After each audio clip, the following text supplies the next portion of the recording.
এই যে আমাদের কুলফি আইসক্রিম। আজকে আমরা ঘরোয়া উপায়ে বাড়িই তৈরি করব কুলফি আইসক্রিম।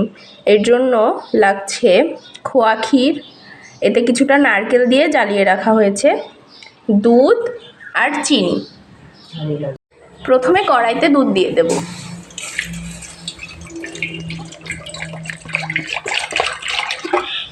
দুধটাকে কিছুক্ষণ জাল দিয়ে একটু ফুটিয়ে নিয়েছি।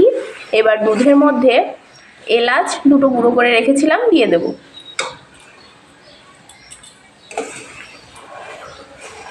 এবার একটু জাল দিয়ে নেব। এবার পরিমাণ মতো খোয়া ক্ষীর দিয়ে নেব। এবার এটাকে মিশিয়ে নেব।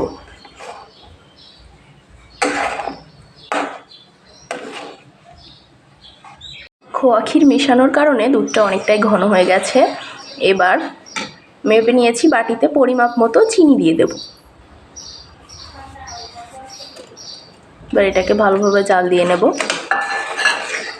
বিস্কিট ইউজ করি, এই যে ফ্রুটি অরেঞ্জ বিস্কিট, এটা দিয়ে দিলে টেক্সচারটা ঘন হয়ে যাবে আর খেতেও অনেক টেস্ট হবে।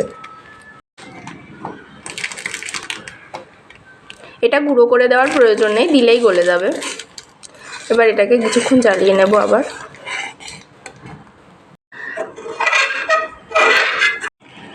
আইসক্রিমের জলীয় ভাবটা কমানোর জন্য আমরা এখানে বিস্কিট ব্যবহার করেছি। কুলফি আইসক্রিমের জন্য দুধটা জ্বালানো হয়ে গেছে।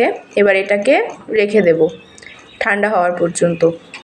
চুলার থেকে নামিয়ে ঠান্ডা করে নিয়েছি। এর টেক্সচারটা এখন এরকম এসেছে। এবার এটাকে আইসক্রিমের মোল্ডের ভেতরে ঢেলে নেব।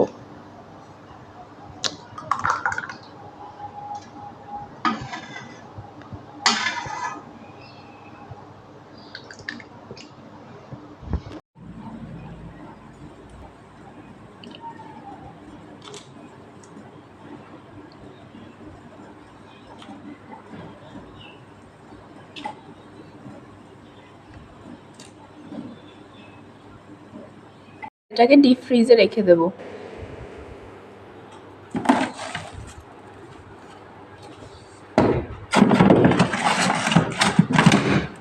ফ্রিজ থেকে আইসক্রিমটাকে বের করে নিয়েছি। এবার জলের ভেতরে কিছুক্ষণ রেখে দেব যাতে এটা বেরিয়ে যায় সহজে।